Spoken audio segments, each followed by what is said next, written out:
እሺ እግዚአብሔርን እናመሰግናለን። ጌታ እንደገና በእንዲህ አይነት ሁኔታ እድል ስለሰጠን የጌታ ስም የተባረከ ይሁን። እንግዲህ እግዚአብሔር በብዙ የባረከኝ ቦታ ነው። ይህ ቦታ ሳን አንቶኒዮ ከውስጥን እየተመላለስኩ ያገለገልኩባቸው ጊዜያቶች አሉ። እዚህም እያደርኩ እግዚአብሔር ብዙ ቤተሰቦች ሰጥቶኛል። እዚህ አንዳንዶቹ እዚህ አሉ፣ አንዳንዶቹ እዚህም የሌሉ አሉ። ጌታ ይመስገን። እንግዲህ እንዳልፈተን ብዙ እንዳላወራ ጥረት አደርጋለሁ። ብዙ ታሪክ ስላለን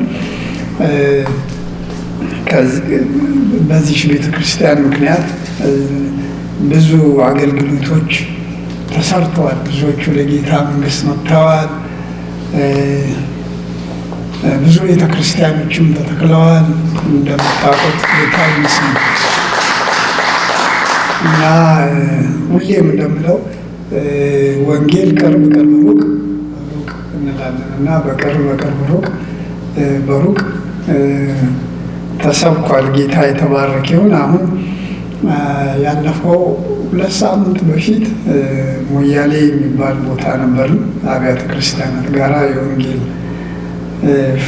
ፋየር ኮንፍራንስ የሚባል ከዛ ያቤሎ ነበርን። በመሀል ደግሞ ቡሉቅ ምናምን የሚባሉ ገጠሮች ነበሩ። ከዛ በፊት ያለው ሳምንት ካይሮ ነበርኩኝ። እዛም እንደዚሁ የዚህ አገልግሎት ፍሬ ነው ባይዘዌ እግዚአብሔር ይመስገን። በዛ የሱዳን ቸርች ፕላንት አድርገናል። ሱዳኖች የሚያመልኩበት የኤርትራ ቸርች ፕላንት አድርገናል። ኤርትራኖች የሚያመልኩበት እና የግብጾች ደግሞ መንገድ ላይ ነን። የኢትዮጵያ ቸርች አለ፣ የግብጾች መንገድ ላይ ነን። ምናልባት ትንሽ ታይም ከተረፈኝ በምናገረው ላይ እናገራለሁ እና በወንጌል ላይ ጥቂት እንድናገር የተሰጠኝ እግዚአብሔር የተባረከ ነው። እንጸልይና ቆመን እስቲ የእግዚአብሔርን ቃል ማቴዎስ 9 እናወጣና ከሱ አንብቤ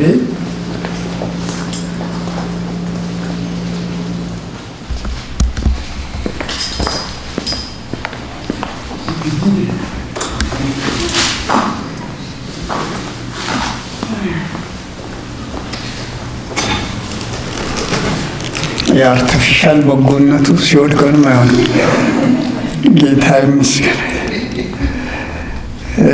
ያ ለውጥ እንግዲህ የምታዩት ያኔ መነጽር አልጠቀም ነበር። አሁን ያለ መነጽር አልችልም። እናንተም ናችሁ። ጌታ ይመስገን። ማቴዎስ 9 ታወጡና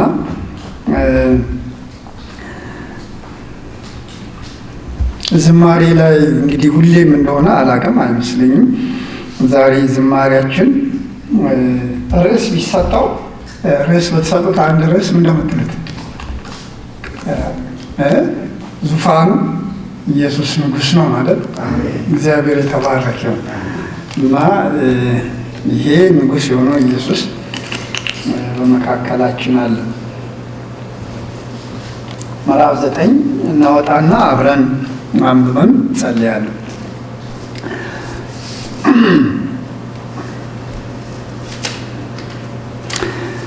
ኢየሱስም በምኩራቦቻቸው እያስተማረ የመንግሥትንም ወንጌል እየሰበከ በሕዝብም ያለውን ደዌና ሕመም ሁሉ እየፈወሰ በከተማዎችና በመንደሮች ሁሉ ይዞር ነበር። ብዙ ሕዝብም ባየ ጊዜ እረኛ እንደሌላቸው በጎች ተጨንቀው ተጥለው ነበርና አዘነላቸው። በዚያን ጊዜ ደቀ መዛሙርቱ መከሩ ብዙ ነው፣ ሰራተኞች ግን ጥቂቶች ናቸው። እንግዲህ የመከሩን ጌታ ወደ መከሩ ሰራተኞች እንዲልክ ለምኑት አላቸው። ምዕራፍ 10 ቁጥር 1 12ቱ ደቀ መዛሙርቱን ወደ እርሱ ጠርቶ እንዲያወጧቸው በርኩሳን መናፍስት ላይ ደዌንም ሕማምንም ሁሉ እንዲፈውሱ ስልጣን ተሰጣቸው። የ12ቱን ሐዋርያት ስም ይህ ነው። መጀመሪያ ጴጥሮስ የተባለው ስምዖን፣ ወንድሙም እንድርያስ፣ የዘብዴዎስ ልጅ ያዕቆብ፣ ወንድሙ ዮሐንስ፣ ፊልጵስዮስ፣ በርተሎሜዎስ፣ ቶማስ ቀራጩ ማቴዎስም፣ የእልፍዮስ ልጅ ያዕቆብ፣ ታዴዎስም የተባለው ልብድዮስ፣ ቀናናዊውን ስምዖን ደግሞ አሳልፎ የሰጠው የአስቆሮቱ ይሁዳ እንጸልይ። የዘላለም አምላክ ቅዱስ እግዚአብሔር ሆይ እጅግ አድርገን እናመሰግንሃለን። በእውነት ስለነበረን የጸሎት ጊዜ ስም የተባረክ ይሁን። ስለነበረን የአምልኮ ጊዜ እናመሰግንሃለን። አብ ከሳቡ በስተቀር ወደ አንተ የሚመጣ የለምና ከብዙ ነገር መካከል በአንተ በትንሣኤ በወንጌል ጉልበትና ኃይል በመንፈስ ቅዱስ ወደ አንተ ስለተሳብን እናከብርሃለን። መገኘታችንን ባርከው። እግዚአብሔር ሆይ ሰላምን ለሕዝቡና ለቅዱሳኑ ልባቸውን ወደ እርሱ ለሚያቀኑ ይናገራል ተብሎ እንደተጻፈ እግዚአብሔር የእኛ ልብ ደግሞ ታውቀዋለህ። እንደ ሊዲያ ካልተረዳ እግዚአብሔር ሆይ የሚቀና አይደለም። እግዚአብሔር ሆይ በልጅ በኢየሱስ ክርስቶስ ስም የሊዲያን እግዚአብሔር ልብ እንዳቀና ታዳምጥ ዘንድ መንፈሷን ልቧን እንደከፈትክ የእኛንም ክፈትልን። ሰላምን ለሕዝብህ ለቅዱሳን ተናገር፣ በቃልህ ምራን። የክፉ አሰራር ኃይል ሁሉ በስምህ የታሰረ ይሁን። እናከብርሃለን በኢየሱስ ክርስቶስ ስም አሜን።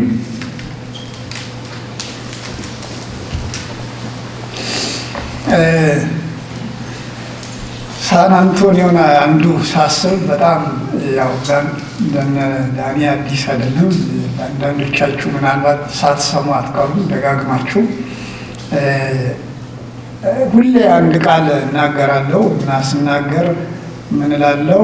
እግዚአብሔር እዚህ ለተልእኮ ነው የጠራን እና ለተልእኮ ከሆነ ደግሞ የእኛን ሕዝብ ብቻ ሳይሆን ሌላውንም ሕዝብ በወንጌል ለመድረስ ልባችንን እናነሳሳ እላለሁ። ከዛ አንድ የምጠቀመው ቃል ነበር እና ምን እላለሁ? ሁሌ ስለ እንግሊዝኛችሁ አትፍሩ እላለሁ እና እግዚአብሔር 5 እንጀራ 2 ዓሣ መባረክ ከቻለ 5000 ሕዝብ ካጠገበ የእኛን ኢዝና ወንዝ ሰባብሮ ተጠቅሞ ሰው ማዳን ይችላል እና እኛ ይሄድን እንመጣለን። ከዛ አንድ ቀን ያው ሳትሰሙ አትቀሩም። ስለሳቸው ጋሽ ጥሌ የሚባሉ ሰው ነበሩ በመካከላችን። እግዚአብሔር ያመጣቸው በመካከላችን የዳኑ እዚሁ የተጠመቁ አባት ነበሩና ሌላ ጊዜ እንዴት ወደ ጌታ እንደመጡ እናገራለሁ። ግን ማይረሳኝ አንድ ቀን ወስኖኜ ስልክ ደወሉልኝ። አንዳንዴ ችግር ሲያጋጥማቸው ዳኒ ጋር እዚህ ያሉት ይደውላሉ፣ እነሱ ስራ ከሆኑ እኔ ጋር ይደውላሉ እና ደወሉልኝ። ፓስተር አደጋ ላይ ነኝ ቶሎ ነው አሉ። ከዛ ደነገጡ። ጋሽ ጥሌ በደህና ነው ስላቸው ምን ደህንነት አለ ቶሎ ነው አሉ። ከዛ መኪናዬን አስነስቼ ደንግጬ ጋሽ ጥሌ አደጋ ላይ ናቸው ብዬ እና እዚህ ደወልኩ። እዛ የሚያውቅ የለም እና መምጣት ጀመርኩ። ግን መንገድ ላይ ስደርስ አሁንም ተጠራጠርኩና እንዴ የአደጋው ችግር ካለው እኮ ሌላ ጋር መደወል አለበት ብዬ ስደውል ደረስ ካሉ ገና እኔ መንገድ ላይ ግን እኮ ስላችሁ ቶሎ ና ዝም ብለን አሉ እና እየነዳው በመሀል አሁንም ትንሽ ቆይቼ እደውላለሁ። ደረስ ደህና ኖት ጋሽ ጥሌ ምን ደህንነት ና አለ ቶሎ ላይ ይሉኛል። ከዛ መጨረሻ ላይ ግቢያቸው ገባሁ። ደረሱ እየሮጥኩ ሄጄ በራቸው ስከፍት በር ላይ የሉም፣ በቤታቸው የሉም እና ስልክ ደወልኩ። ጋሽ ጥሌ ስላቸው ፈርስት ፍሎር በላይ በኩል ከሆነ ቤት ውስጥ ወጥተው እዚህ ነኝ አሉ። ሳያቸው ደህና ናቸው እና ሄድኩኝ። የሮጥኩ ሲሄድ ቤት ውስጥ ሰዎች ተቀምጠዋል። አስቀምጠው በእኛ ቋንቋ አግተው ማለት ይቻላል። ከዛ ምንድን ነው ጋሽ ጥሌ ስላቸው ሰዎቹ ቁጭ ብሎ አይኔን ያዩኛል እና ከመካከላቸው አንዱ እንግሊዘኛ ያወራልና ለሚቴል ወራብ እንዳሉ አለኝ። አንዱ ማለት ነው አዲስ ነው። ከዛ ይነዋሉ ሲገቡ ጋሽ ጥሌ እንደ አባት ነው የምናያቸው እዚህ ግቢ ውስጥ አሉ። ከዛ እንደገቡ ዕቃ ይነካካሉ። ያው የእኛ እንደዛ አይደል አበሻ። ከዛ ሲነካኩ እዛ ጋር ሲያዩ የሆነ ነገር ክብ ተሰርቶለት መሀል ላይ የላም ስዕል ያለው ሊነኩ እጃቸውን ሲዘረጉ እስታ በአንድ ላይ ደንግጠው ማለት ነው ከዛ ጋሽ ጥሌ ደንግጠው ምንድን ነው ሲላቸው ዲስ ኢዝ አወር ጋድ አምላካችን ነው ሲባሉ ጋሽ ጥሌ ኢዝና ወዛቸውን አመጡ። ጂሰስ ኢዝ ሎርድ አሉ። ከዛ ያሉትን አሉና ቁጭ በሉ አሉ። ፓስተርማ መጠራት አለበት። አስቀምጠው ፓስተርን ጠሩ። በአስቸኳይና ደህና ኖት ጋሽ ጥሌ? ምን ደህንነት አለ? ምን ደህንነት አለ አሉ። ከዛ ሰዎቹ እና ፓስተር አይ ቲንክ ዋት ሂዝ ሴይንግ ኢዝ ዌን ፓስተር ካምስ አይ ዊል ቴል ዩ ዋት ሂዝ ሰፖዝድ ቱ ቴል ዩ ዳት ኢዝ ዋት አይ አንደርስቱድ ዊ አር ዌይቲንግ ፎር ዩ አለ ሰውዬው። እና የሚገርመው ትዕግስታቸው ቁጭ ብሎ ያሉ ሰዓት ጋሽ ጥሌን ይጠብቃሉ። ከዛ ወንጌል ሰበኳቸው። ከዛ ልክ ሲጨርስ ጌታን ትቀበላላችሁ ወይ ስላቸው አዎ አሉ። ከዛ እንደዚህ አልኳቸው፣ ምክንያቱም እነሱን አውቃለሁ የቡዳ ሃይማኖት ተከታዮች ስለሆኑ ከላይ በላይ ስለሚቀበሉ እንደዚህ አልኳቸው። ክሊር ላድርግላችሁ፣ እሱ ይተረጉማል፣ ኢንጂነሩ ቤተሰቡ የሚተረጉመው። እዛ ጌታን መቀበል ማለት ብዬ ነገርኳቸው። አምላኮቻችንን ሁሉ ጥለን እሱ ብቻ ነው አምላክ ብሎ ሕይወትን ለሱ መስጠት ነው አልኳቸው። ከዛ ነገራቸው ወዲያው። ከዛ ጊዜ ስጠን አሉ። ጊዜ ይሰጣቸዋለሁ። ተያይዘው መኝታ ቤት ገቡ። መኝታ ቤት ገብተው ጨረሱና መጡ። ወስነናል አሉ። ምንድን ነው የወሰናችሁት? ጌታን ተቀብለናል። አምላካቸው ተሰበረ እዛው። ኢየሱስ ጌታ ነው። እና የምንሄድበት በፊት የሚሽነሪ አሊያንስ የሚባል ቸርች ነው እና ያኔ ፓስተር ነበራቸው እና እንግሊዝኛ ፓስተር ደወልኩለት። በአስቸኳይ ነው አልኩት እና እነዚህ በሱ አስተርጓሚ እናንተ ያዟቸው፣ እኛ አማርኛ ስለሆነ አምልኳችን እናንተ ጋር አምጧቸው አልን። በሱ ተስማማን። ከብዙ እንትን በኋላ እንደውም ምን አለኝ፣ አሁን የሆነ ነገር ስላለኝ ምናምን ሰው ሲለኝ ኧረ በለው እኔ ከዛ ነው የመጣሁት፣ ይሄ አስቸኳይ ነው፣ እንደ ጋሽ ጥሌ በአስቸኳይ ነው አልኩት። እሱም ተነስቶ ቮልሱን ይዞ መጣ፣ አገናኘሁት። ከዛ የሚቀጥለው ቀን ማን ነበረ ስማቸው? እኛ ህፃኖቻችን የሚያስተምሩ እናት ነበሩና ሚስ ጂን የሚባሉ ጌታ ይባርካቸው፣ ሚስ ጂንን ላካቸው እና 4 ነበሩ ያኔ ከልጁ ጋር 5 እና ሚስ ጂን ቫናቸውን ይዘው ሲመጡ ስንት ነበሩ? 11 ነበሩ። ሰው ጨምሮ መጡ እና ከዛ ቡታኒስ የሚባል ቦታ ነው እና ሚሽነሪ አሊያንስ አገልጋይ አምጥተው ቡታኒስ የሚባል ቸርች ፕላንት ተደርጎ ነበር እና ምን እላለሁ፣ ማነው ፕላንት ያደረገው? ጋሽ ጥሌ። እና የጋሽ ጥሌ ብዙ ታሪክ አለ እና አንዱ ሁሌ የምጠቀመው ምንድን ነው፣ ጋሽ ጥሌ የግሬት ኮሚሽን ትሬኒንግ፣ የሚሽን ትሬኒንግ እነዚህን አልወሰዱ እና በህይወታቸው በቃ ፍጹም እስኪሆኑ አልጠበቁም። ብዙ በህይወታቸውም ድካም የነበረባቸው ሰው ናቸው። አስታውሳለሁ ብዙ የሚያስቅ ነገር ነበረ በህይወታቸው፣ ግን የሚሰሙትን ነገር በቃ ይቀበሉ ነበር። በተለይ ከወንጌል አቅጣጫ ማለት ነው እና አፍጋኒስታን ይዞ ይመጣሉ፣ አንዳንዴ ጋናዊ ይዞ ይመጣሉ። ጌታ ይመስገን፣ አሜን። ተልኮ የገባቸው ነበሩ። እግዚአብሔር የተባረከው እና የሚገርማችሁ እዚህ መመላለሴን እንደ ሽልማት መቆጥረው አንዱ እሱን ነበር፣ የነዛ ሰዎች መዳን ማለት ነው። እና እግዚአብሔር በአጭሩ እንደዚህ ልላችሁ ነው ማለት ቀጥሎ የምናገረው ካልገባችሁ ይህን አስታውሱ። እግዚአብሔር ዝም ብሎ አልጠራንም፣ በድንገት እዚህ አላመጣንም። እሱ ንጉሥ ስለሆነ ፕሮግራም አድርጎ አሬንጅ አድርጎ ለሌሎች መዳን እዚህ የጠራን። እግዚአብሔር የተባረከ ይሁን። አሁን ያነበብኩላችሁ ክፍል ጋር እመጣለሁ። እንደ መግቢያ ከተጠቀምኩ እንዳልፈተን ያልኳችሁ ብዙ የሚፈትኑ ነገሮች ስላሉ ነው። ይሄ አሁን ያነበብኩላችሁን ክፍል ማቴዎስ 9:35 እስከ 10:1 ድረስ ብታነቡ ኢየሱስ ክርስቶስ ለዓለም መዳን ያለውን እቅድ ለደቀ መዛሙርቶቹ የተናገረበት ክፍል ነው እና ይህንን እቅድ ብታዩት እንደ እቅድ ዓለምን ለመድረስ ጅማሬው ነው የጌታ ኢየሱስ ክርስቶስ ማለት ነው እና ፖለቲሻንን ብትጠይቁ ይስቁባቸዋል፣ ኢኮኖሚስቶችን ብትስቁ ይስቁባቸዋል እና የሀገር ትልልቅ ሰዎችን ብትጠይቁ ይስቁባቸዋል። በእንዲህ አይነት መንገድ እንዴት ነው ከዚህ ተነስቶ ዓለምን በወንጌል የሚደረሰው ብለው ማለት ነው። ምክንያቱም ዓለምን በወንጌል ለመድረስ ምዕራፍ 10 ቁጥር 1 ላይ የተዘረዘሩት ሰዎች ብትጠቅሱ አሁን እኛ እንደምናውቃቸው አይደሉም። አሁን ጴጥሮስ ሲባል እኛ የምናውቀው አይደሉም። ያኔ ጴጥሮስ ችኩል፣ ብዙ ዲፌክት ያለበት እና በጣም የሚሳሳት ሰው እና ደግሞ አንበሳ ስትሉት ፈርቶ 3 ጊዜ የሚክድ አይነት ሰው እንደዚህ ናቸው። ከእውቀት አቅጣጫ በጣም ኖሌጅብል አይደሉም፣ የተማሩ አይደሉም፣ በዲግሪ ቢኤ ምናምን ያላቸው አይደሉም፣ የሥነ መለኮት ትምህርት የላቸውም። የተጠሩት ከቤተ መቅደስ ዙሪያ አይደሉም። ፈሪሳውያን ሰዱቃውያን ካሉበት አካባቢ አይደለም የተጠሩት።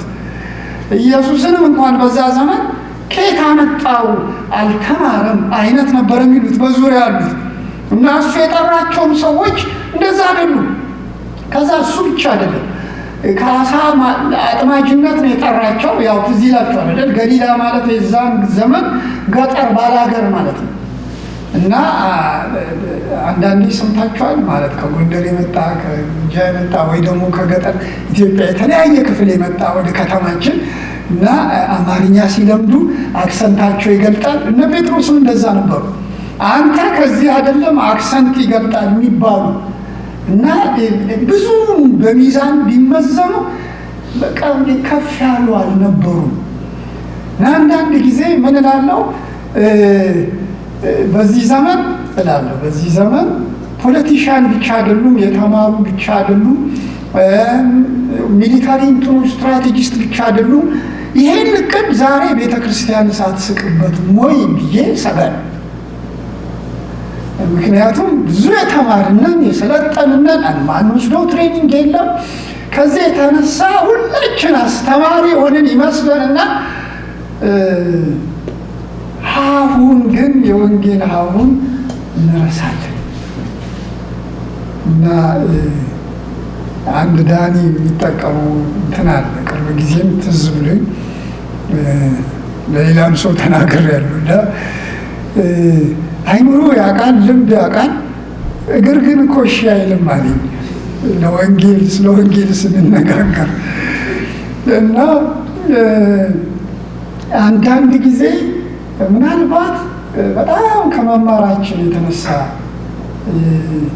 የወንጌል ሀሁ እና ረስተነው እንዳንሆን ለዚህ ይመስለኛል ይሄ ኢየሱስ ክርስቶስ ከምዕራፍ 1 ጀምሮ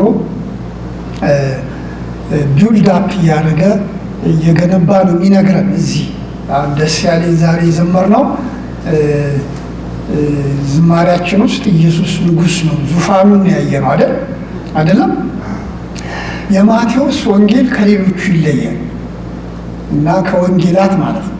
ማቴዎስ የጻፈልን የኢየሱስ ክርስቶስ ንጉሥነት እንዲገባን እና ንጉሥ ነው ኢየሱስ ብሎ ነው የሚጀምረው። ሲጀምር ራሱ እንደነ ሉቃስ አልጀመረም፣ እንደነ ማርቆስ አይደለም፣ እንደ ዮሐንስም አይደለም የጀመረው። መጀመሪያ ቃል ነበር፣ ቃልም ጸጋና እውነትን ተሞልቶ በእኛ አደረ፣ እርሱ አምላክ ነው እግዚአብሔር ብሎ አይደለም የጀመረው። ሲጀምር ምዕራፍ 1 ከዘሩ ነው የጀመረው። ከላይ ጀምሮ መጥቶ የዳዊት ዘር ምን ሊለን ነው? የንጉሥ ዘር ነው እሱ ነው የሚለን። እሱ የንጉሱ የዳዊት ዘር ነው።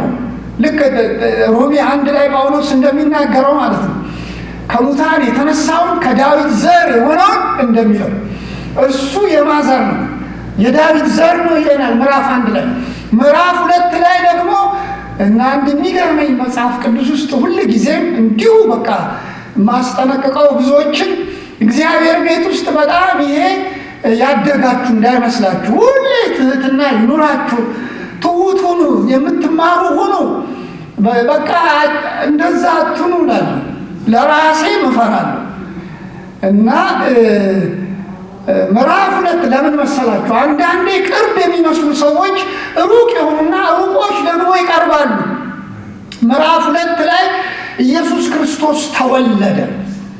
ሲወለድ በዙሪያው ያሉ ሰዎች አሉ እና ፈሪሳውያን፣ ሰዱቃውያን ቤተ መቅደስን ያጨናነቁ የሃይማኖት ሰዎች አሉ እና ግን ከሩቅ ምስራቅ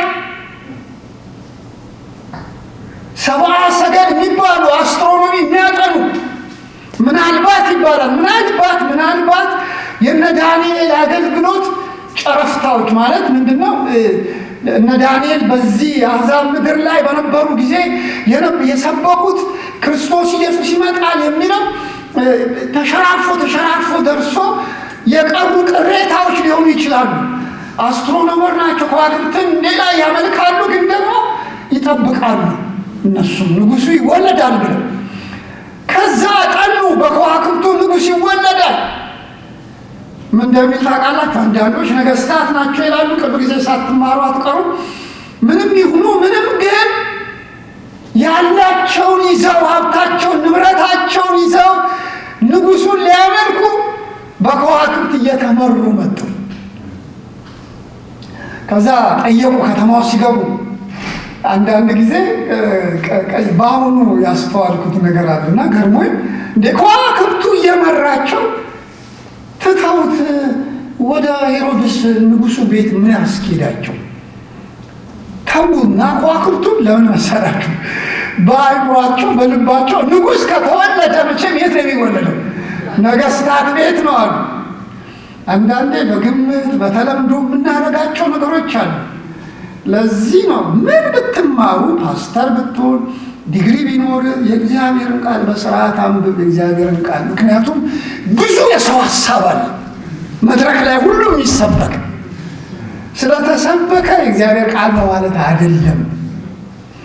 እና ምን እላለሁ ትዝ ይላችሁ እንደሆነ እኔ ስለሰበኩ አሜን አትበሉ፣ በእግዚአብሔር ቃል መዝኑኝ።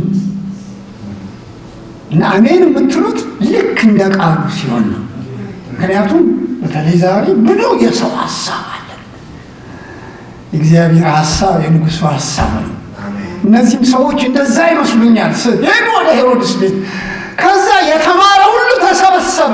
ሄሮድስ መሰብሰብ ይችላል እንዴ? ንጉሱ ተወልዷል ይወለዳል ሲላቸው አዎ ከነ ቦታው ነገሩት። እነዚህ ሁሉ ያውቃል፣ ግን ሊሰግዱለት አልሄዱ። ምን ይጠቅመናል እውቀታችን ካላሰገደን፣ ካላስመለከን፣ ካላሰጠን፣ ካልተሰጠን? እነዚህ ግን ወጡ። እንደገና ሲያዩ አዩ ከዋክብት። እሱ በቦታው ነው። ጌታ የተባረከ ነው። እና አንዳንድ ጊዜ መመራት ያቆማችኋላችሁ። በእግዚአብሔር ቃል ሀሁ የረሳችሁ ቃሉን ማንበብ አንዳንዴ ሰምታችኋል። ስብከት መስማት የእግዚአብሔርን ቃል መስማት ላይሆን ይችላል። ሰማችሁ ያልኩትም ስብከት መስማት የእግዚአብሔር ቃል መስማት የሚሆነው ከቃሉ ጋር ስታዛሙዱት ነው። ወደ ቃሉ ተመለሱ። የቃሉን ሀሁ አንብቡ። እንደ ልጅነታችሁ ዘመን የፈለገ ትማሩ፣ ለቃሉ የተማራችሁ አትሆኑ። ሁሌ ወደ ቃሉ ተመለሱ። እነዚህ ሰዎች ተመለሱና ምንድነው እንደ ጂፒኤስ ነው እላለሁ። አንዳንዴ ትዝ ይላችኋል። ሄዳችሁ አንዳንዴ በራሳችሁ አወቃችሁ መስላችሁና ከዛ ስታችኋል። ጂፒኤሷ በቃ ትታችሁ ትሄዳለች። አትሄድም። ዩተርነር ተመለስ ትላለች። ጌታም እንደዛ አይተወንም እና ብንመለስ ወደ ቃሉ እንደገና ይመራናል። እንደገና መንፈሱ አለ። ጌታ የተባረከ። ከዛ አገኙት ኢየሱስን፣ ሰገዱለት፣ ያላቸውን ሁሉ ሰጡ። እንደገና መራቸው በሚሄዱበት። እግዚአብሔር የተባረከ። ምዕራፍ 2 ምንድን ነው የሚለን? ንጉሱ ተወልዷል እየተሰገደለት ነው ይለናል። ምዕራፍ 3 ዜና አብሳሪው መጣ ይለናል። የንጉሱ መንገድ ጠራጊ። በዛ ዘመን እንደዛ ነበር። ንጉስ ሲመጣ ከፊቱ ዜና አብሳሪ ይመጣል። ምዕራፍ 4 ላይ እንደምታውቁት ራሱ ንጉሱ መጣ። ከሰማይ እግዚአብሔር አጸደቀው።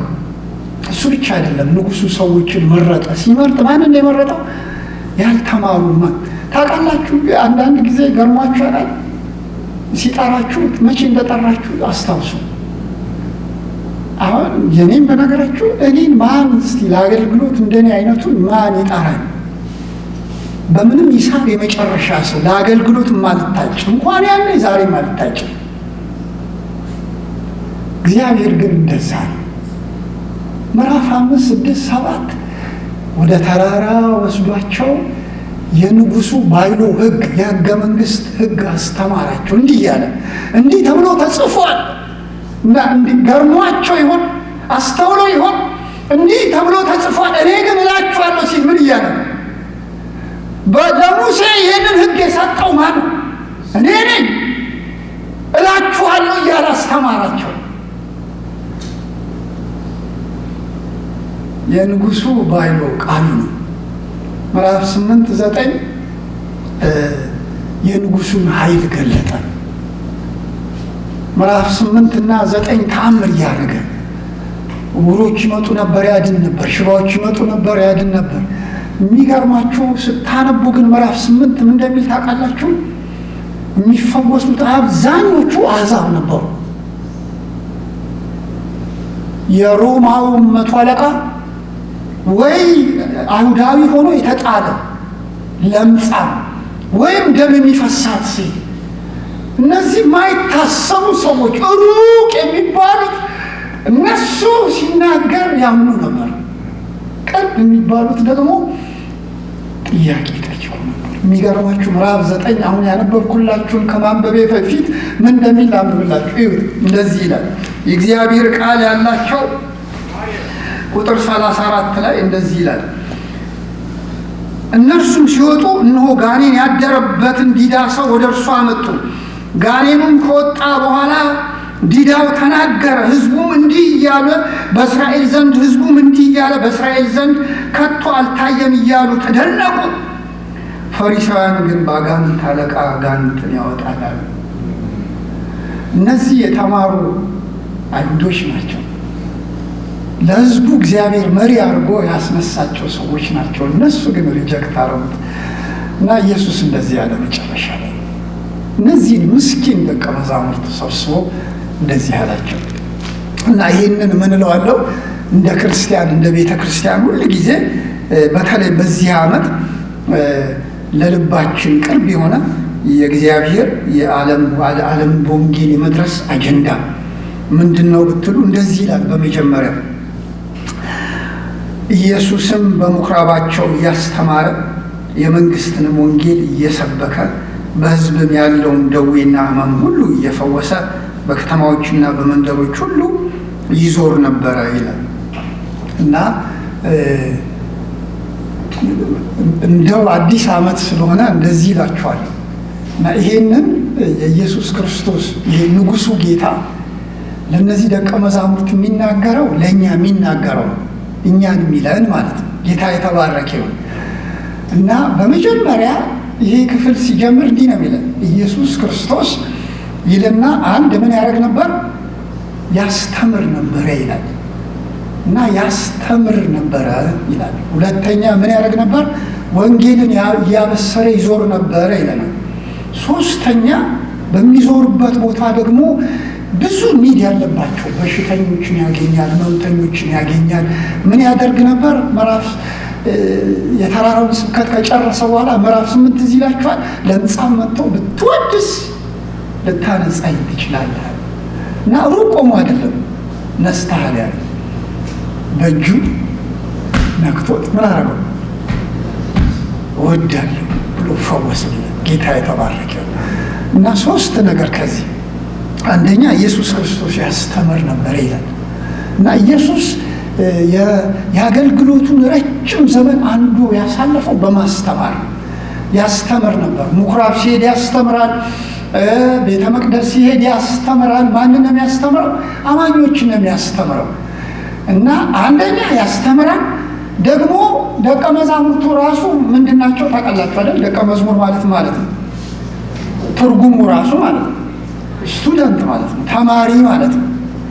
የሚገርማችሁ ደቀ መዛሙርት ግራጁዌት አድርገው ያውቁ ግራጁዌሽን የለም። እና ግራጁዌሽን ቢኖር ያለው የት መሰላችሁ? ሐዋርያት ሥራ ምዕራፍ 1 ነው።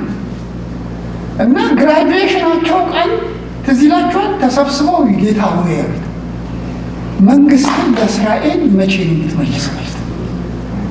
እኔ ቢሆን ያን ቀን ሁላችሁ ምን ብላችኋል? ወድቃችኋል ነበር። እና ሌላ ሰው መለመን ነበር። የጌታ ዕቅድ ግን እሱ አይደለም። ለእናንተ ስለ እግዚአብሔር ስለ እስራኤል መንግስት ማወቅ ምን አላችሁ? አልተሰጣችሁ። ዲስ ኢዝ እኔ በዚህ ምድር ቋንቋም ላይ ሰብስቧቸው ዲስ ኢዝ ነን ኦፍ ዩር ቢዝነስ። አሜን። የዚህ ሀገር መንግስት ጉዳይ በዚህ አትተሳሰሩ። ዲስ ኢዝ ነን ኦፍ ዩር ቢዝነስ። ለእናንተ የተሰጠ ቢዝነስ አለ፣ የእግዚአብሔር መንግስት። አሜን። ጌታ የተባረከው ለእሱ ተሰጡ አላቸው። እስከ መጨረሻ ሚላቸው ነበር፣ ያስተምራቸው ነበር። አቤት ጌታ የማይሰለች አስተማሪ፣ እኔንም እስከዛሬ ያስተምረኛል። ጌታ የተባረከው አቤት ዲግሪ ያለው ለሶስት ምናምን ዜና ግን ዛሬም ያስተምረኛል። ሁሌ እንደወደኩ አይሰለችም። ዛሬ ምን ይለኛል? ያስተምረኛል። ተማሪ ነን፣ ደቀ መዝሙር መጀመሪያ። ጌታ የተባረከው ሁሌ ራሳችሁን አይደንቲፋይ ስታደርጉ አገልጋይ ብትሆኑ እንደምንም ብትቆጠሩ ማለት ነው ተማሪ እንደሆናችሁ ራሳችሁን አስቡ። ተማሪ ነኝ፣ ትምህርት ቤት ነው የምሄደው፣ ለአምልኮ ስንሄድ ጌታ ያስተምር ነበር። አንድ እሱን። ሁለተኛ ደግሞ ትምህርት ሲባል ምን ማለት ነው? እንዳልኳችሁ ያው ከዘመኑ አቅጣጫ ነው መናገረው እና ቁጭ ብሎ መማር ከባድ የሆነበት ዘመን ነው ይሄ። አቴንሽን ስፓን ይባላል አይደል? የሶሻል ሚዲያ ዘመን ስለሆነ ቁጭ ብሎ መማር ከባድ ጊዜ ከባድ ነው። በቃ ልክ እንደ ሶሻል ጣጣ ማድረግ የምንፈልግበት ወይም ደግሞ ፋስት ፉድ ይሏል እና ፋስት ፉድ ይጣፍጣል አይደል እላለሁ ሁሌ። እና ፋስት ፉድ ይጣፍጣል አንዳንዴ፣ በቃ ብትበሉት አይሰለችም። እና ቤቴ ሲሄድ ባለቤቴ የምትሰራው አንዳንዴ ብሮክሊ ያው ነጎርቹ ያውቃል፣ ብሮክሊ ምናምን ሰላጣዎች ዙሪያው አሉ። እና አንዳንዴ ድሮ ከልጄ ጋር ዞር ስትል እሱን እንትን እንል ነበር እና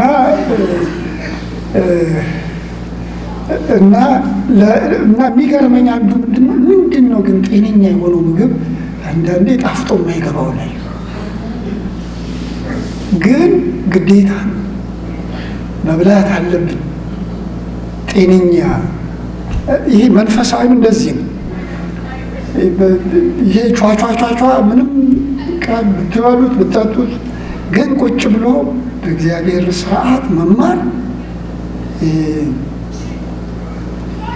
እውነቱን ልንገራችሁ ስጋ አይፈልግም፣ ይሰለቻል። ግን እንደነ ብሮክሊ እንደነ ምናምን ሳትወዱ በግድ ቁጭ ብላችሁ ተማሩ። ለቃሉ ራሳችሁን ስጡ። እግዚአብሔር የተባረከው አሜን። ላስት ይር ባለቤቴ መንፈሳዊ ብሮክሊ ያመጣች እና መንፈሳዊ ብሮክሊ ባይብል ማጥናት አለብን በዚህ ዓመት አለች እና ከዘፍጥረት ጀምረን አንድ የሚያስተምር አባት አሉ እና የእሳቸው ተተርጉሞ እኔ ደግሞ በአማርኛ ሰራዋለሁ እና ዘፍጥረት ጀመርን። ቤተክርስቲያኖችን አበረታታን። ይሄ ዓመት በሳምንት 2 ትምህርት እንማራለን። ከዛ ባይብል ማንበብ አይደለም ብሉይ ኪዳንን ከዘፍጥረት እስከ ሚልኪያስ ድረስ እንማራለን ብለን ጀመርን። ያው ታውቃላችሁ መጨረስ ከባድ ነው እና እግዚአብሔርን መባረከው አንዱ ቴዎሎጂ ትምህርት ቤት ማአት ትምህርት ቤት ተምሬያለሁ። እንደዚህ ዓመት ግን የተማርኩት ጊዜ ትዝ አይለኝም እላለሁ። ከዘፍጥረት ጀምረን ሚልኪያስ ተምረን ጨረስን። አሁን ደግሞ ማቴዎስ ጀምረናል። በዚህ ሳምንት ላስት ዊክ 2 ትምህርት ተምረናል። ምን ልላችሁ ነው? ግራጁዌሽን የለም። ተማሩ። ዶክትሪን ተማሩ፣ የእግዚአብሔርን ቃል ተማሩ። የእግዚአብሔር ቃል በዚህ ምን ይላል ተማሩ። እና አንድ ዘፈን ነበረ፣ መቼም ከዘፈን መጥቀስ ጥሩ አይደለም እና ተማር ልጄ የሚል ዘፈን ነበር እና ተማሩ፣ የእግዚአብሔርን ቃል ተማሩ። ለምን እንደሆነ ታውቃላችሁ? እውነተኛ አስተምሮ እግር እንዲሄድ ያደርጋል። ጤነኛ አስተምሮ ሁሌ እንደዚህ ይላሉ። ዘመኔም በሙሉ ስለ ወንጌል ጤነኛነት ግድ ይለኛል እና ከብዙ ዘመን በኋላ ከ8 ዓመት በፊት ቸርች ፕላንቲንግ ስንጀምር እንደ ድሮ ቸርች ፕላንቲንግ አንልም አልኩኝ እና አብሮን የሚያገለግለው ከእችን ቤተክርስቲያን ተረዳው የነበረ ፓስተር ባህሩ የሚባል ሱዳን ነበር። ቸርች ፕላንት እናደርጋለን ግን እንደ ድሮ ቸርች ፕላንቲንግ አንልም፣ ሄልዚ ቸርች ፕላንቲንግ፣ ጤነኛ ቤተክርስቲያን ተከላ። ምክንያቱም ዓላማችን የምትበዛ ቤተክርስቲያን መትከል ነበረና ወንጌል የምትሰራ ሚሽን የምትሰራ ግን ጤነኛ ካልሆነች እንዴት ወንጌል ትሰራለች ሚሽን ትሰራለች ብለን ጤነኛ ቤተክርስቲያን መትከል ጀመር እና ያተኮርነው አንዱ የእግዚአብሔርን ቃል የምታነብ ቤተክርስቲያን ዘፍጥረት መጽሐፍ ማቴዎስ ከሆነ ምዕራፍ 1 2 እያልን 3 እያልን እሑዳችንንም ስንማር እንደሱ ነው እንማር ምዕራፍ 1 2 እያልን 3 እያልን። ምክንያቱም ወደ እግዚአብሔር ቃል ማለት አለብን፣ መመለስ አለብን። ጌታ የተባረከ ቢጣፍጣችሁ ባይጣፍጣችሁ ትበላላችሁ፣ ቃል እሱ ይጠቅማችኋል። ጌታ የተባረከ አንደኛው ማስተማር ነው፣ ሁለተኛው ወንጌል ነው። ይሄን እዩት ምን እንደሚል ራሱ የመንግስትንም ወንጌል እየሰበከ ይላል እና ኢየሱስ ሐዋርያ ነው፣ እረኛ ነው፣ ሁሉንም ነው፣ አስተማሪ ነው ብቻ ሳይሆን ወንጌል ሰባኪ ነው። እና በጣም የሚገርመው ቅድም ያልኳችሁ ቤተክርስቲያን ራሱ ሳይገርማት አይቀርም እንዳልኳችሁ አሰራሩ ሁሉ እያለው ስልጣን እያለው ሀብት እያለው መላእክትን ማሰለፍ እየቻለ ግን ስትራቴጂው እሱ አይደለም ማለት። ዘንድሮ ቢሆን ምን ችግር አለው? ኢየሱስ መጥቶ እዚህ ትልቅ ህንፃ ቢሰራ ማስታወቂያ በቲቪ ቢያስነግር ህዝብ ይመጣል ይመጣል። ከዛ ጥሩ መዝሙሮች፣ ከዛ ማስታወቂያ ወንበሮች ተሰርተው ፓርኪንግ ያለ ቢባል የኢየሱስ ስትራቴጂ ግን እሱ አይደለም። ያኔም ማድረግ ይችል ነበር። ማስታወቂያ በቲቪ አይደለም በመላእክት ማስነገር ይችላል። ታውቃላችሁ ራእይ 14 ላይ መላእክት ይሰብካል፣ የመጨረሻ ማስጠንቀቂያ። ያኔ ብቻ ነው መልአክ የተለቀቀው። ለአሁን ግን አይደለም። ዓለምን በወንጌል ለመድረስ የኢየሱስ ስትራቴጂ ወንጌል እየሰበኩ ወደ ሰው ምን ማለት ነው መሄድ ነው። ጌታ የተባረከ እና ምንድን ነው የሚለው ቃሉ? ይሄ ቃሉ ሲጨርስ እንዲህ ነው የሚለው። ሲጨርስ ማቴዎስ 28 ስልጣን በሰማይና በምድር ምን አለ ተሰጠኝ ብሎ፣ ሃሌሉያ ስልጣን ሁሉ ተሰጠኝ። ምን ማለት ነው? በዚህ ስልጣን ነው ማዛችሁ ብቻ አይደለም፣ ይሄ ስልጣን ከእናንተ ጋር ነው ብሎ ምንድን ነው ያለው? ሂዱ እግራችሁን በሉ አንቀሳቅሱ። ስታንቀሳቅሱ እግዚአብሔር መገለጥ ይጀምራል። ምን እላለሁ? ማቴዎስ 28 ከ19 እስከ 20 ሲጨርስ እንዲህ ነው የሚለው፣ እኔ እስከ ዓለም ፍጻሜ ድረስ ሁል ጊዜ ከማን ጋር ነው? ይህንን ስትተኙ አትጥቀሱ ትላለህ አይደል? ትዝ ይልሃል ዳን ፈጽሞ። ይሄ ስንተኛ የምንጠቅሰው ጥቅስ አለን አይደለም? ይሄ ስንበላ የምንጠቅሰው ጥቅስ አለ፣ ስንበላም አለ፣ ስንተኛም አለ። መዝሙር 4 ተኛለሁ አንቀላፋለሁ ጌታ ከኛ ጋር የሆነ 2-3 ስንሰበሰብ ምን ጠቅሰው አይደለም እላለሁ። ዲስ ኢዝ ኮንዲሽናል ፕሮሚስ። ሂዱ ወንጌልን ለአሕዛብ ምን በሉ ስበኩ፣ እኔ ከማን ጋር ሆናለሁ? በእውነት እንዴ ጌታ በተለየ መንገድ ማየት ለማመድ ከፈለግን ሂዱ፣ ዝም ብላችሁ ሂዱ። ጌታ የተባረከ። ዝም ብላችሁ ስትሄዱ ምን ላለው ተዝላችኋል፣ ረስታችሁት እንዳልል እንጂ ተስፋ አደርጋለሁ የቆመን ሳይክል መምራት ይከብዳል። የሚሄድን ሳይክል ግን ትዝ ይላችኋል። ሳይክል ስንጀምር ቆመን እንዲቆምልን እንፈልጋለን። ካልበዛ ኖ ሂድ። መሄድ ስትጀምር ባላንስን ትጠብቃለህ። መሪውም ምሽሚል ያኔ ነው። መሄድ ስንጀምር ነው። መመራት እየሄዱ ነው። ጳውሎስ አንዴ ነው ምዕራፍ 13 ጾሙ ጸልየው ለጠራችሁ ስራ ለዩልኝ አንዴ ነው የተነገራቸው። ከዛስ እየሄዱ ነበር ይመራቸው። ስንሄድ ጌታ ይመራናል። መገኘቱ ከኛ ጋር ይገለጣል። ይሄ ዓመት የምንሄድበት ዓመት ያድርግልን። እግዚአብሔር የተባረከ ነው። ሄዱ። ጌታ ኢየሱስ ሄደ፣ ወንጌል ሰበከ እየሄደ። አንዳንድ ሰዎች ዙረታምን ለሌላ ይሰጣሉ። እዚህ ጋር ግን ኢየሱስ ነው። ዙረታም ከተባለ ያኛው ሌላ ነው። ለማዳን ኢየሱስ በየከተማውና በየመንደሩ ምን ይል ነበር? ይዞር ነበር ይላል። ጌታ የተባረከው ይሰብክ ነበር፣ ይዞር ነበር። ከዛ እንደዚህ ይላል፣ ሁለት ነገር ወንጌል እየሰበኩ መዞር፣ ሶስተኛ ይነካ ነበር ሰዎች ጋር ሄዳል። የሚገርም ነው። ኢየሱስ ሰዎች ጋር ሄዳል እና በዛ ዘመን እንደ ምሳሌ ለምጻም አይነካም። ፈሪሳውያን የተማሩት ለምጻም ካዩ በሩቅ ነው የሚሄዱት፣ በሌላ አቅጣጫ። የታመመ ሰው ወድቆ ካዩት እዚህ ይላችኋል ሉቃስ ሲነግረን ወንበዴ ደብድቦት ምናምን። ለምን?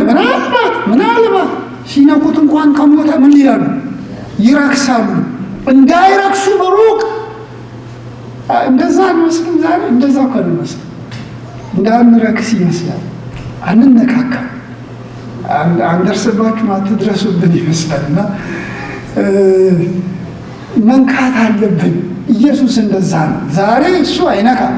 የሚነካው በማን ነው? በእኛ ነው። ስንሄድ ጌታ ከእኛ ጋር ይሄዳል። ሰዎችን ስንነካ እሱ ከእኛ ጋር ይነካል።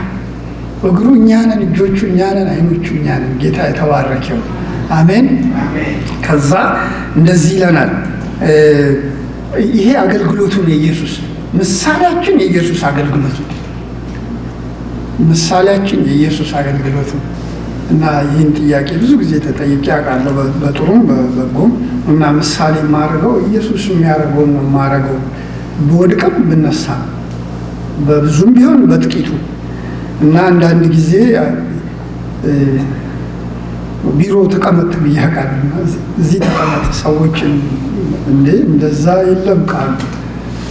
እና በደክምም በበረታም መቼም ይችን ቃል ለማድረግ ነው የምጥረው እላለሁ። እና አንደኛ የጌታ አገልግሎት ነው። ከዛ ምክንያቱን ቀጥሎ እናያለን። ጌታ ለምን እንደሚያገለግል ምን ይላል? እንደዚህ ይላል፣ ብዙ ሕዝብ ባየ ጊዜ እረኛ እንደሌላቸው በጎች ተጨንቀው ተጥለው ነበረና አዘኑላቸው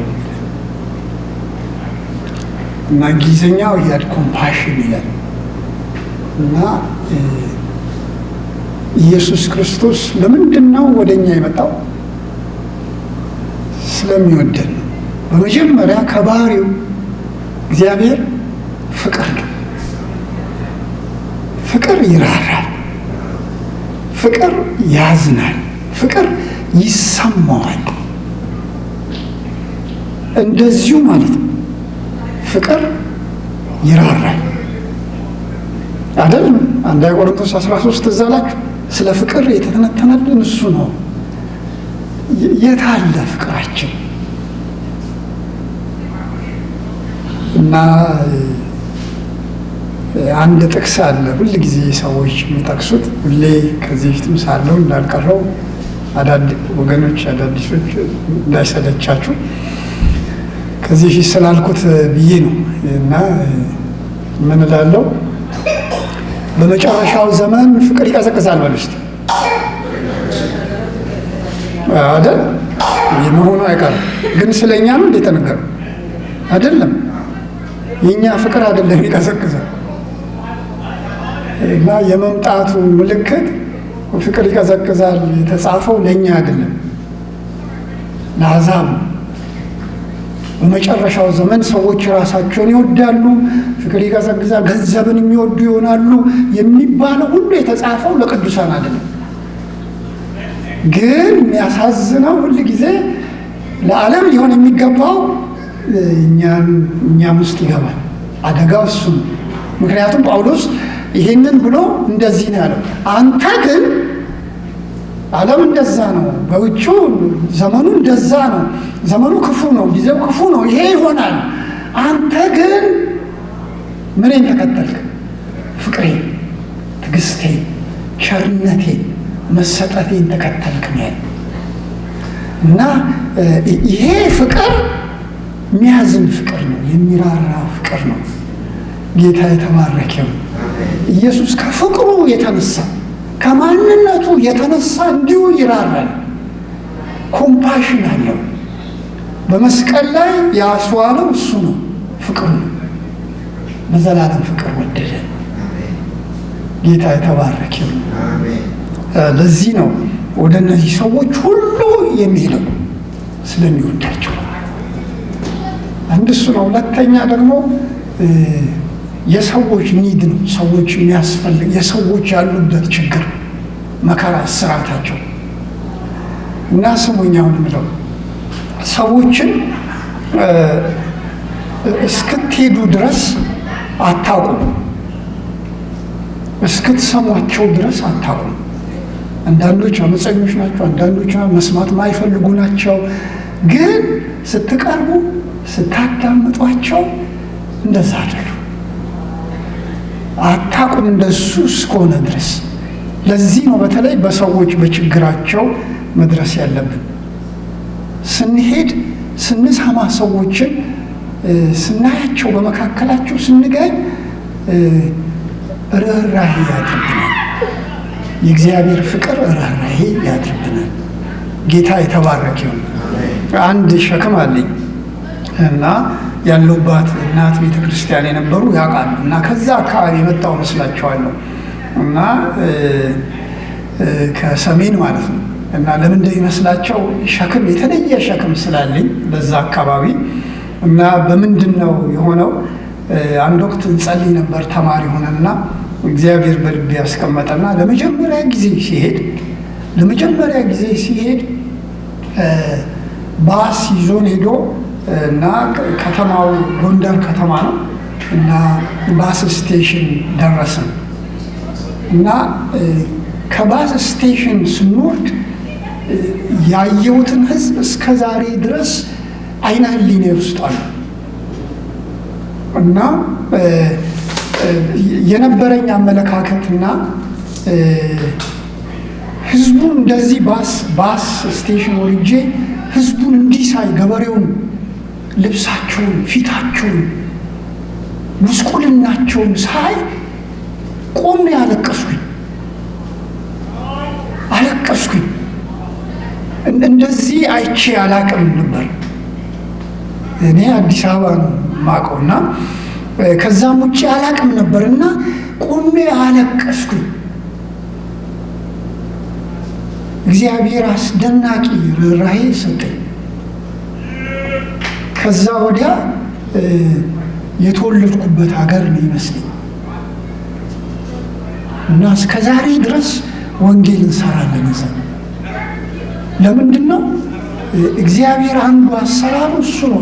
ለዚህ ነው ሂዱ የሚለን እንድናይ። ርኅራኄ ባይዘወይ እንደዚህ ነው የሚጀምረው። ማየት መስማት አይደል ብቻ አይደለም፣ መንካት። ማየት መስማት መንካት፣ ከዛ መሰማት ብቻ አይደለም፣ ከዛ ድርጊት ነው። እና ኢየሱስ ክርስቶስ ለሚቀጥለው የሚናገራቸው ድርጊት ነው። አድርጎ ያላቸውን እናያለን። እንደዚህ ያለ ጌታ ኢየሱስ። ይሄንን ሳልናገር አልሄድም። ሌላ ጊዜ እናንተ ቤታችሁ ሄዳችሁ አምሩ። እንዲህ ይላል፣ መከሩ ብዙ ነው፣ ሰራተኞች ጥቂቶች ናቸው ብሎ የመከሩ ጌታ ወደ መከሩ ሰራተኞች እንዲልክ ለምኑት አላቸው። ከዛ ይሄ መከሩ የሚለው ምዕራፍ 4 ቁጥር 35 በኋላ ላይ ትንሽ እላለሁ ስጨርስ እና ከሱ ይለያል። ያኛው መከሩ እንዴት እንደነጣ ተመልከቱ አላቸው ደቀ መዛሙርቱ። ያኛው የሚናገረው ስለ ሰዎች ነው እና ስላልዳኑ ሰዎች፣ ሊድኑ ስለሚገባቸው፣ ወንጌል መስማት ስለሚገባቸው ሰዎች ነው። ይሄኛው ግን መከር ስለ ፍርድ ነው የሚናገረው። እና ብታነቡ ኢሳይያስ እንዲሁም ቤታችሁ መታነቡ ከሆነ ኢሳይያስ 17 ቁጥር 3 ላይ መከሩ ደርሷልና ማጭድ ስደዱ፣ መጥመቂያው ሞልቷልና ኑ እርገጡ፣ ክፋታቸውን በስቷልና መጥመቂያ ሁሉ ፈርሷል፣ የእግዚአብሔር ቀን በፍርድ ሸለቆ ቀርቧልና የብዙ ሕዝብ ውካታ በፍርድ ሸለቆ አለ እና ብዙዎች ይህን ጥቅስን የጠቀሰው ይላል። በተለይ ምዕራፍ 24ን ሲናገር ትዝ ይላችኋል። ድንጋይ በድንጋይ ላይ ሳይፈርስ አይቀርም ብሎ ስለ ኢየሩሳሌም ፍርድ የተናገረው። እንደገና እንደዚሁ ሉቃስ 19 ላይ ኢየሩሳሌምን አይቶ ኢየሱስ ክርስቶስ እንደዚህ ያለ ዶሮ ጫጩቶቿ እንደምትሰበስብ ልሰበስብሽ መጣው፣ ግን አላወቅሽም እና ከባድ ወራት ይመጣብሻል። ከባድ ጊዜ፣ የፍርድ ቀን ማለት ነው። አንዱ የቅርብ ነው፣ ሁለተኛው የሩቅ ነው እና ያንን አይቶ ኢየሱስ ክርስቶስ አለቀሰ። አይገርማችሁም? እግዚአብሔር ሲያለቅስ እና አንዱ ኢየሱስ ክርስቶስን ግድ የሚለው እሱ ነው። ምንድን ነው ብትሉ የመጨረሻውን ፍርድ ያያል እና ሰዎች ሲኦል ይገቡ ዘንድ አይፈልግም። ለዚህ ነው ቃሉ እንዲህ የሚለው ማንም ሰው ሲኦል እንዲገባ የእግዚአብሔር አባታችሁ ምን አይደለም ፈቃድ አይደለም፣ ሰዎች ሁሉ ይድኑ ዘንድ ነው እንጂ።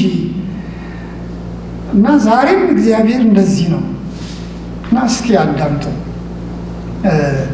የቅርብ ሊሆን ይችላል፣ የሩቅ ሊሆን ይችላል። አንድ ጊዜ ተማሪ ሆኜ ጥቁር አንበሳ ሜዲሲን ተማሪ ነበርኩና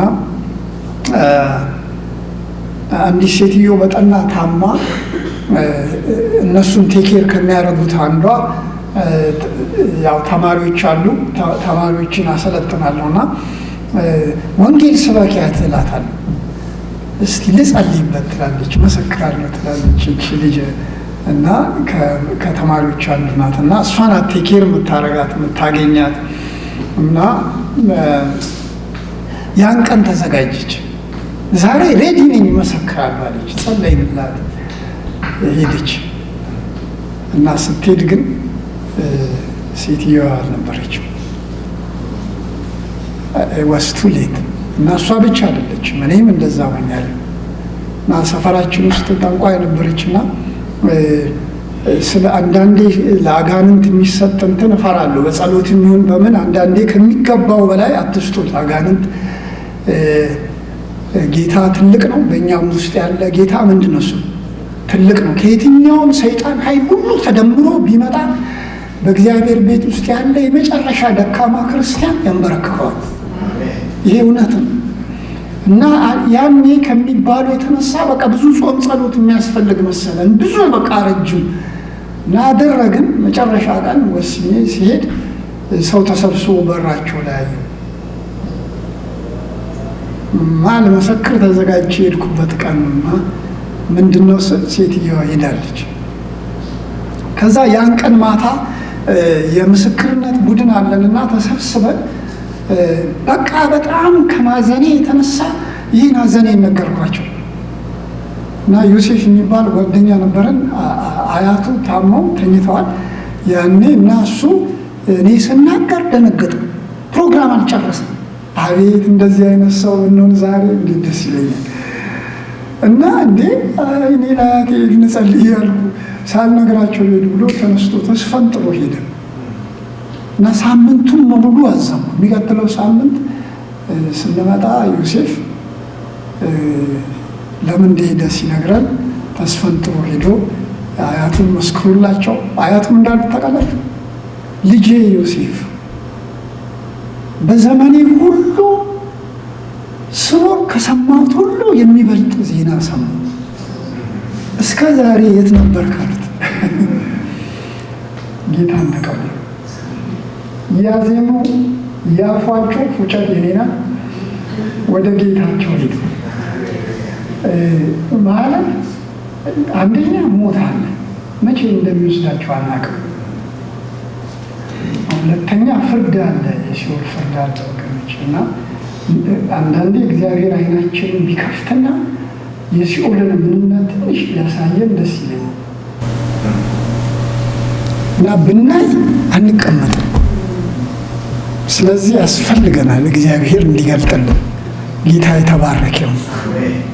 ከዛ እንዲህ ነው ያላቸው፣ መከሩ ብዙ ነው፣ ፍርድ አለ ነው አንዱ። ሰራተኞች ግን ምንድን ናቸው? ጥቂቶች ናቸው። እና ይሄ እኔ ጥቂቶች የሚለውን ጌታ ምን እንደሚለኝ ባላቅም፣ ያው ማነበው ሰዎች ያውቃሉ። በሄድኩበት ቦታ እንደዚህ ነው ማነበው። ሰራተኞች ጥቂቶች ናቸው፣ ጥቂቶቹም ተኝተናል፣ ጥቂቶቹም ሰንፈናል፣ ጥቂቶቹም ትዳር በሚገኝበት ንግድ ተጠላልፈናል፣ ጥቂቶቹም አጀንዳችን ሌላ ነገር ሆኗል። እኛ ጥቂቶቹም ቢዚ ነን፣ በሌላ ነገር ተይዘናል። መከሩ ግን ምንድን ነው? ሬዲ ነው እላለሁ። ስለዚህ ጸልዩ ስለሆነ እንጸልይ። እውነት እላችኋለሁ ጸልዩ ማለት ነው። ከዚህ ነው የሚጀምረው። ጌታ ያላችሁ አይገርማችሁ? ጸልዩ፣ ለመከሩ ጸልዩ። ፍርድ አለ፣ ይህ ሁሉ አለ፣ ጸልዩ ጸልዩ አላቸው። ከጸለያችሁ ደግሞ እውነት እላችኋለሁ እግዚአብሔር ይልካችኋል። አሜን። ምዕራፍ 10 ቁጥር 1 ጌታ ጠራቸው፣ ወደ እርሱ አቀረባቸውና ሂዱ አላቸው። ልክ እሱ በሄደበት መንገድ የመፈወስ ኃይል ስልጣን ሰጥቷቸው እና ሁሌ ይላሉ መፈወስ ምናምን ለተለየ ሰው አይደለም የተሰጠው፣ ለሁላችንም ነው የተሰጠው። እንደውም ከእኛ ጋርም ከሰው ጋር እያያዝም ከስራው ጋር ነው የሚያያዝም። ስትወጡ እግዚአብሔርን በተለየ መንገድ ታዩታላችሁ። በእውነት ተአምር። አሜን። ጌታ ከእናንተ ጋር ይገለጣል። ጌታ የተባረከ ይሁን። አንድ ምሳሌ ነገራችሁና ምስክርነት ዳኒ አንድ ምስክርነት ንገርን ብሏል። እንግዲህ ያ በኃይልም እናገር ግን ደግሞ ብሏል። ጌታ የተባረከ ይሁን። እግዚአብሔር ማለት አንዱ ቀውስ ሲሆን ማለት ነው። አሁን እንደ ኮቪድ ባለው እንደዚህ ቀውስ ሲሆን እኛ አላረፍንም፣ አልቆምንም። በየቦታው በየገጠሩ እየሄድን ወንጌል እንሰራ ነበር እና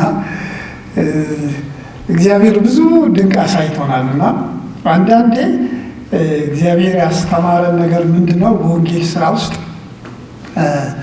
ችግሮች፣ መከራ በግላችሁ ቢሆን ማለት በህይወታችሁ ቢሆን እና ችግር ሲያጋጥማችሁ፣ መከራ ሲያጋጥማችሁ ኦቨርዊልምድ አትሁኑ። ማለት ችግራችሁን ለማናችሁ ነው ያሰል ጸልዩ። እግዚአብሔር በዛ ውስጥ ስራ አለው። ጌታ የተባረከ ይሁን። ስራ አለው በእውነት እሱ የታወቀ ነው። አንዳንድ ሰዎች እንደውም ስፔሻላይዝ አድርጓል በዚህ ይላሉ። እውነት ነው። ጌታ የትኛውም ችግራችን ለእሱ ችግር አይደለም፣ እሱ ከዛ ውጭ ያለ እና ሁመራ የሚባል ቦታ እና ዳንሻ የሚባል ቦታ የወንጌል ስራ ነበረ። ሚሽነሪዎችን እያሰለጠን በየገጠሩ እንልካለን እና ትግራይና ጎንደር ላይ እና ፕሮግራም ነበረኝና ጎንደር ላይ መኪና ተከራይተን ኦልሬዲ ተከራይተናል እና ከኤርፖርት ጎንደር ሄዳለሁ። ከጎንደር እዛ ካሉ አገልጋዮች ጋር ተያይዤ ለስልጠና ሄዳለሁ እና ልክ ኤርፖርት እየጠበቁ በሳምንቱ ደግሞ ምስራቅ ሄዳለሁ፣ ሀረር አካባቢ።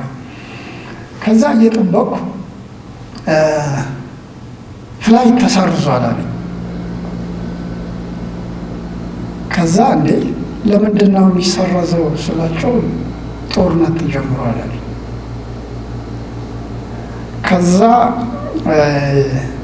እና እኔ እንግዲህ ቤተሰቦቼ አባቴ ሚሊተሪ ነበር፣ ታላቅ ወንድሜ ቆስሏል፣ ታላቅ ወንድሜ ሚሊተሪ ነው፣ በሚሊተሪ ሞቷል። እኔም ብላቴ ዘምቻለሁ ዩኒቨርሲቲ ሲዘምቱና ጦርነት ጣላል እና ከጦርነት ጋር የተያያዘ ሰው መጠናል እና በጣም ሀዘን በልቤ ሞላ። ማልቀስ ቀረኝ እዛ ኤርፖርት ውስጥ ሆኜ ማለት በተለይ እዛ አካባቢ ያለውን ህዝብ ስለማቅ ይህ ህዝብ በዚህ ላይ ደግሞ ጦርነት ብዬ በጣም አዘን እና ግን ኤርፖርት መልቀቅ አልፈለኩም። ቆየው እና በኋላ ትዝ ሲለኝ ተመልሼ ምንም ማድረግ ስለማልችል ድሬዳዋ ደወልኩና እዛ አካባቢ ያሉትን ሳምንት ነው ፕሮግራሜና ወደዛ መምጣት እችላለሁ ወይ ወደዚህ ልታመጡልኝ ትችላላችሁ ወይ ስላቸው እንችላለን፣ እኛ ሰዎቻችን ቅርብ ስለሆኑ ትሬኒንግ ነው እነግራቸዋለን፣ ወደዚህ ናሉ። ከዛ እዛው ኤርፖርት ውስጥ እንዲቀይሩልኝ አድርጌ በመጨረሻው ፍላይት ወደዛ ሄድኩኝ እና ግን እንዴት አድርጌ ነው ማገለግለው? ልቤ በሀዘን ተሞላ። መጸለይ አቃተኝ።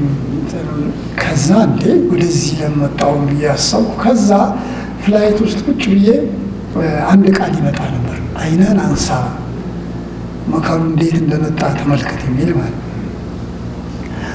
ከዛ እያለፈ ነው የሚመጣው። አትሰሙም አይደል? በራሳችሁ ስትያዙ እና ወረድኩኝ። ፍላይት ሆቴል ገባሁ። ከዛ ስጸልይ ባይብል እንደዚህ መክፈት ደስ ይለኛል፣ ባነበውም ባላነበውም እና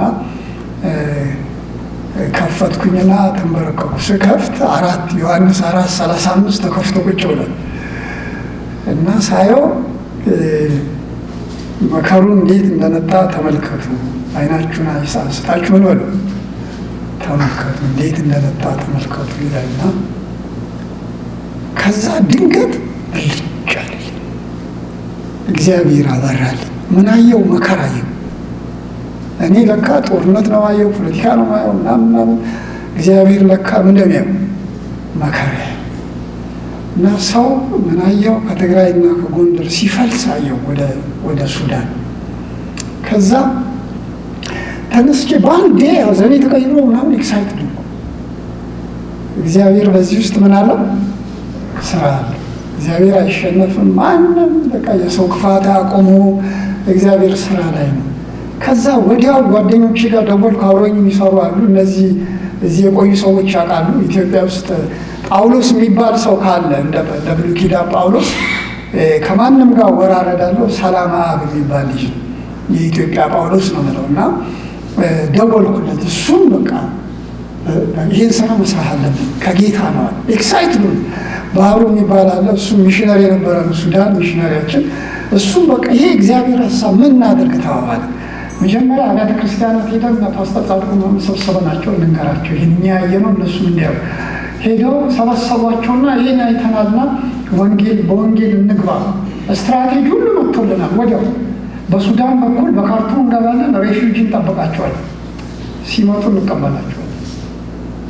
ከዛ ለካ አንዳንዴ እናንተ እንደምታዩት ሌላ ሰው አይሄም እና ሰው ማሳየት ከበደን። ከዛ አረ እንደዚህ ያላየሁ እነሱ አሉና እሺ አልኳቸው። ሱዳን ደወልኩ፣ ሱዳን ካርቱም ደወልኩ። አብያተ ክርስቲያናት ነሳፍ እመላለስ ስለነበር ያውቃሉ። ከዛ እሺ እና እነሱ ተሰበሰቡ። ምንድን ነው አሉ። ከዛ እንደዚህ ያለው አልኳቸው፣ ወንጌል እንሰራለን እና ግን ቀድማችሁ እሑድ ተሰብስባችሁ የምትችሉትን ሰብስባችሁ ሂዱ እናንተ አልኳቸው። ከዛ እነሱ ሀሳቡን ገዙ እና እሑድ ላይ ለህዝባቸው ነገሩ። ልብስ ያለውን ነገር ሰብስበው ጉዞ ጀመሩ ወደዛ። ከዛ ግን እንዲህ አድርጉልኝ አልኳቸው ለባለቤቴ ስነግራት፣ እሷ ማመነችበት።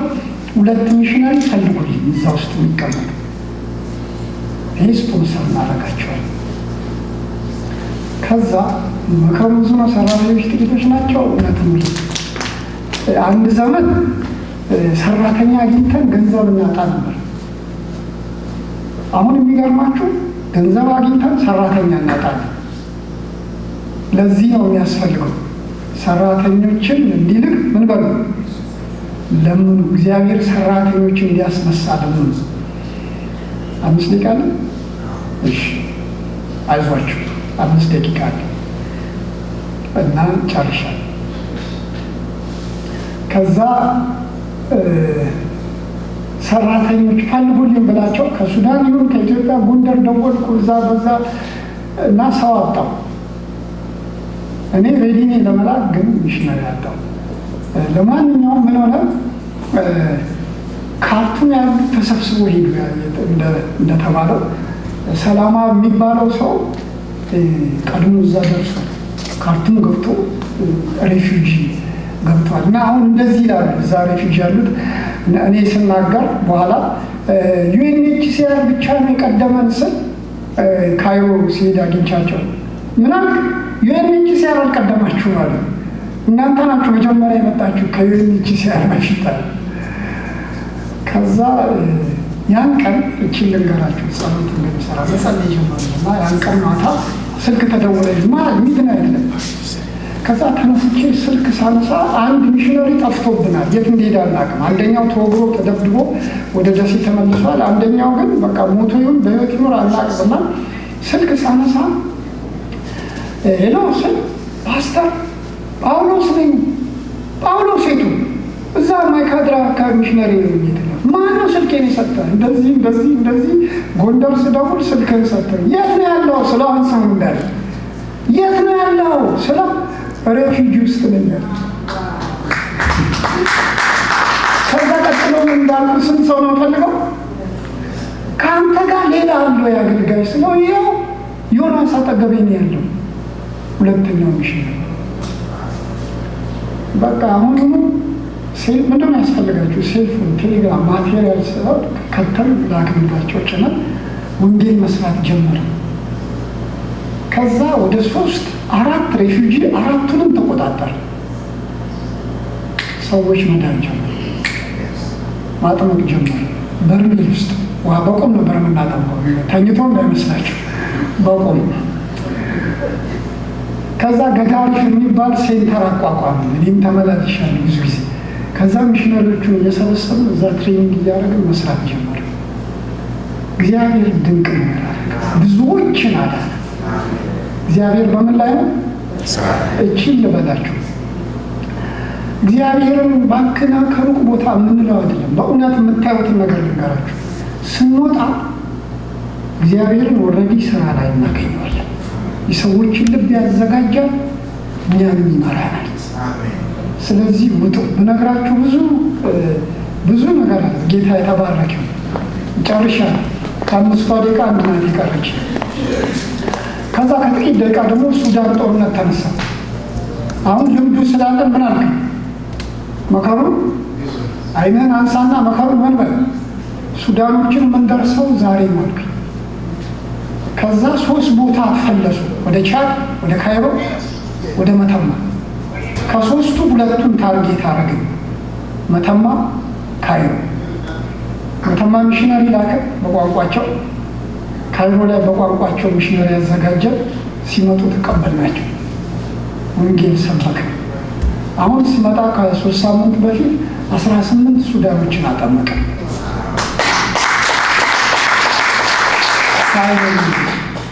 እግዚአብሔር በምን ላይ ነው? እግዚአብሔር ሳን አንቶኒዮ በምን ላይ ነው? እግዚአብሔር ኦልሬዲ ስራ አቁሞ ያውቃል፣ ግን ስንወጣ ምናየው። ስለዚህ እንውጣ። ይሄ ዓመት የምንወጣበት ይሆናል። አይናችሁን ከፍታችሁ እግዚአብሔርን ፈልጉት። መንፈሱን ከዚህ ይላችኋል። ዘፍጥረት 1 ላይ መንፈሱ ሆቨር ያደርግ ነበር የሚለው። ምድር ጨለማ ነበረች፣ ባዶ ነበረች እና ግን የእግዚአብሔር መንፈስ በኋላ ምን ብሎ ነበር? ይሰፍ ነበር። እሱ ይሰራል። መጥቶ ቃሉን ይናገር ይፈልጋል። ቃሉን ሄደን ስንናገር እሱ ስራውን ይሰራል። በስራ ቦታችሁ፣ በጎረቤቶቻችን መካከል እግዚአብሔር በስራ ላይ። ጌታ የተባረከ ይሁን። ስለዚህ በርቱ። እስቲ አንድ ላይ እንጸልይ ቆመን